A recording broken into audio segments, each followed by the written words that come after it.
Praise the Lord, hallelujah. आप सबों को जय मसीह की। मेरे प्रियो, इब्रानी 11:6 में लिखा है, विश्वास बिना परमेश्वर को प्रसन्न करना अनहोना है। तो हमें किस तरह विश्वास करना है, कब, क्यों और कैसे, आज हम इसी से संबंधित वचन सुनने जा रहे हैं। कृपया यह वचन पूरा सुने। जय मसीह की। प्रभु यीशु मसीह के अद्भुत और सामर्थ्य नाम में आप सबों का मैं स्वागत करता हूं। मेरे प्रियो, विश्वास में बने रहना भी एक वरदान है। कई लोग अपने विश्वास के जीवन में निर्बल, दुर्बल और कमजोर हो गए हैं। क्या कारण है? विश्वास की कमी। पहला कुरिन्थी 12:9 में लिखा है, किसी को उसी आत्मा से विश्वास का वरदान दिया जाता है। हालेलुया। अर्थात कि विश्वास भी एक वरदान है। कई लोगों के पास यह विश्वास नहीं होता है, विश्वास में बने नहीं रह पाते हैं और विश्वास के द्वारा परमेश्वर के साथ में चल नहीं पाते हैं। क्यों? सब कुछ उनके जीवन में ठीक ठाक रहता है, किंतु उनके जीवन में कोई खास परिवर्तन हम नहीं देख पाते हैं और ना ही उनके जीवन में आश्चर्य कर्म देख पाते हैं।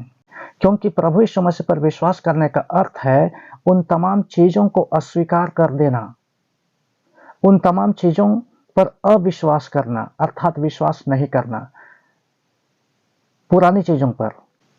जब बपतिस्मा ले लेते हैं, वचन में लिखा है रोमियो के पत्र 6 अध्याय में कि जब हम बपतिस्मा ले लेते हैं तो बपतिस्मा लेने के बाद में पानी से जब हम ऊपर आते हैं, वचन में लिखा हुआ है नई जीवन की सी चाल चलें।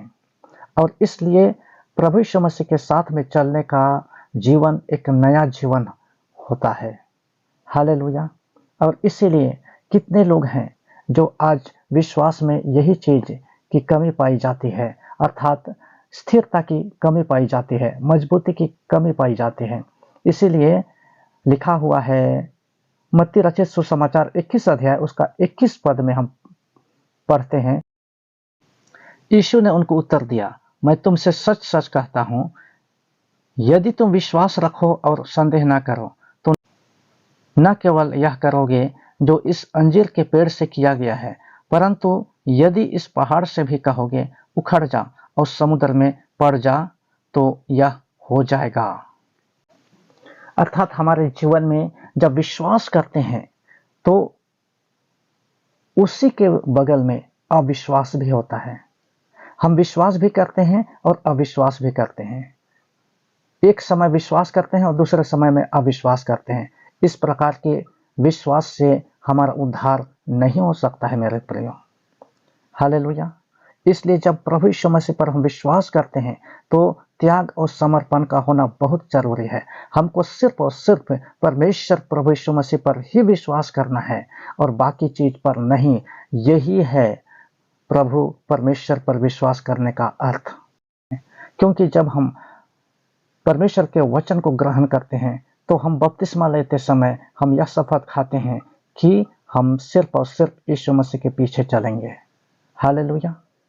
और यही कारण है कितने विश्वासी लोग आज विश्वास में निर्बल और दुर्बल हैं। क्या कारण है? क्योंकि वे अपने पिछले जीवन को, पुराने जीवन को, पुराने रहन सहन, बोली वचन को वे छोड़ नहीं पाते हैं। आइए हम देखते हैं एक व्यक्ति के विषय में जो परमेश्वर पर विश्वास करता था, किंतु पुरानी चीजों को नहीं छोड़ने के कारण वह अनंत जीवन को पाने से वह चूक गया। हम देखेंगे मत्ती रचित सुसमाचार 19 अध्याय उसका 16 से लेकर के 22 तक हम देखेंगे। वहां पर लिखा हुआ है, एक मनुष्य यीशु के पास आया और उससे कहा, हे गुरु, मैं कौन सा भला काम करूं कि अनंत जीवन पाऊं? उसने उससे कहा, तू मुझसे भलाई के विषय में क्यों पूछता है? भला तो एक ही है, पर यदि तू जीवन में प्रवेश करना चाहता है तो आज्ञाओं को माना कर। उसने उससे कहा, कौन सी आज्ञाएं? यीशु ने कहा, यह कि हत्या न करना, व्यभिचार न करना, चोरी न करना, झूठी गवाही न देना, अपने पिता और अपनी माता का आदर करना और अपने पड़ोसी से अपने समान प्रेम रखना। उस जवान ने उससे कहा, इन सब को तो मैंने माना है, अब मुझ में किस बात की घटी है? यीशु ने उससे कहा, यदि तू सिद्ध होना चाहता है तो जा, अपना माल बेचकर कंगालों को दे और तुझे स्वर्ग में धन मिलेगा, और आकर मेरे पीछे हो ले। परंतु वह जवान यह बात सुन उदास होकर चला गया, क्योंकि वह बहुत धनी था। हालेलुया। इस वचन में हमने देखा कि इस जवान को जीवन और उद्धार का निश्चयता नहीं था। हालांकि वो प्रभु को जानता था, उसकी आराधना करता था और वचन में पक्का था, किंतु वह पुरानी चीजों के प्रति भी उसका विश्वास था और समर्पण था। और यीशु मसीह ने कहा, यदि तू सिद्ध होना चाहता है तो जो कुछ तुम्हारे पास है उसे बेच और मेरे पीछे आओ। मेरे प्रियो, हमारे पास एक सिद्धता का जीवन होना बहुत जरूरी है, अर्थात कि हम यीशु मसीह पर विश्वास करते हैं तो सिर्फ यीशु मसीह पर ही हम विश्वास करें, दूसरे चीजों को बिल्कुल जगह ना दें। और इसी तरह का विश्वास से परमेश्वर प्रसन्न होता है। इब्रानी 11:6 में लिखा है, विश्वास के बिना परमेश्वर को प्रसन्न करना अनहोना है। अर्थात कि ऐसा विश्वास से परमेश्वर प्रसन्न नहीं होता है जहां पर हम परमेश्वर पर भी विश्वास करते हैं और संसार पर भी, हम प्रभु की भी आराधना करें और संसार की भी। ऐसा विश्वास परमेश्वर पसंद नहीं करता है, और यही है हमारा विश्वास के जीवन में सबसे बड़ा रुकावट। किंतु कैसे विश्वास से परमेश्वर प्रसन्न होता है, हम देखेंगे मत्ती रचित सुसमाचार 13 अध्याय उसका 44 पद में। यहाँ पर लिखा हुआ है, स्वर्ग का राज खेत में छिपे हुए धन के समान है, जिसे किसी मनुष्य ने पाया और छिपा दिया, और मारे आनंद के जाकर अपना सब कुछ बेच दिया और उस खेत को मोल ले लिया। अर्थात कि स्वर्ग का राज, परमेश्वर का वचन, कौन? परमेश्वर स्वयं ही है, यीशु मसीह स्वयं ही है। जो व्यक्ति यीशु मसीह को पा करके अनंत जीवन पाता है, उद्धार पाता है, वह दूसरे चीज को बिल्कुल ही पसंद नहीं करता है, क्योंकि जो आत्मा, जब परमेश्वर पर हम विश्वास करते हैं, परमेश्वर अपने आत्मा को देता है और उसी आत्मा की अगुवाई में दूसरी चीजें बिल्कुल फीकी लगती हैं। लेकिन जो व्यक्ति, मैंने कई ऐसे विश्वासियों को मैंने देखा है, वे लोग परमेश्वर की आराधना को छोड़ करके, परमेश्वर पर मन लगाने को छोड़ करके, वे सांसारिक चीजों पर, सांसारिक लोगों पर, सांसारिक वस्तुओं को अधिक महत्व देते हैं और उसके अनुसार चलते भी हैं। और ऐसे लोग अपने विश्वास के जीवन में धीरे धीरे कमजोर होते चले जाते हैं। मेरे प्रियो, यदि आप विश्वास में सिद्ध हैं, विश्वास में पक्के हैं और सिर्फ प्रभु यीशु मसीह पर ही आप विश्वास करते हैं, उसी की ही आराधना कर रहे हैं, तो आपको विश्वास का वरदान मिला है, जो पहला कुरिन्थी 12:9 में हम देखते हैं। हालेलुया। वहां पर लिखा हुआ है कि उसी आत्मा के द्वारा उसको विश्वास का वरदान भी मिला है। हालेलुया।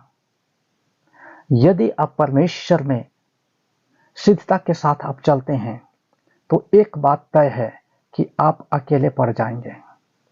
अधिक लोग आपको पसंद नहीं करेंगे, लेकिन परमेश्वर आपसे प्रेम करेगा, परमेश्वर आपसे प्रसन्न होगा और आपको पसंद भी करेगा।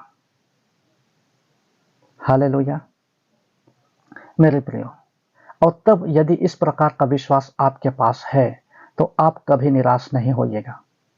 किंतु उस युवक को हमने देखा जो यीशु मसीह के पास आया और उसने कहा कि अनंत जीवन पाने के लिए मैं क्या करूं।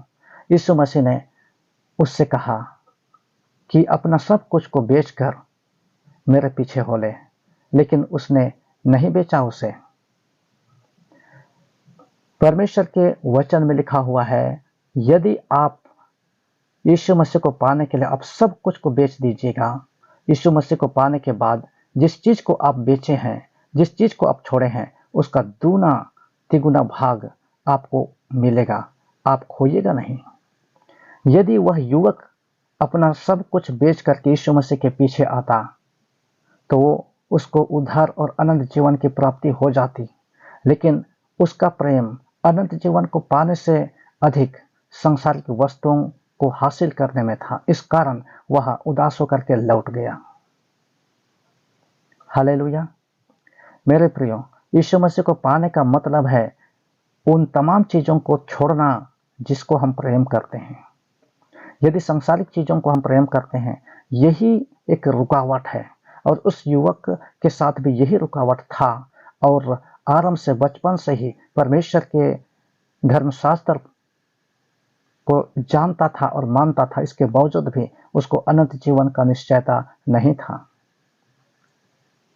उसको मालूम था, उसको सही ज्ञान था कि उसको अनंत जीवन की प्राप्ति नहीं हुई है। सही सवाल लेकर के सही व्यक्ति के पास आया और सही जवाब मिला भी, लेकिन उसने कोई सही काम नहीं किया। किंतु वह व्यक्ति जो मत्ती 13 अध्याय उसका 44 पद में हम देखते हैं, वो यीशु मसीह को पाया और आनंद के मारे सब कुछ बेच दिया। अर्थात कि यीशु मसीह को पाने के लिए उसने सब कुछ बेच दिया और वह यीशु मसीह को पाया, अनंत जीवन को पाया। यीशु मसीह ने कहा, जो मेरे पीछे चलना चाहता है वो अपने आप का इनकार करे। अपने आप का इनकार करने का मतलब है अपनी रुचि का इनकार करना, अपने आप का इनकार करना, और उन तमाम चीजों को भी इनकार करना जिसको हम पसंद करते हैं। और अपने आप का इनकार करना ये आसान काम नहीं है मेरे प्रियो।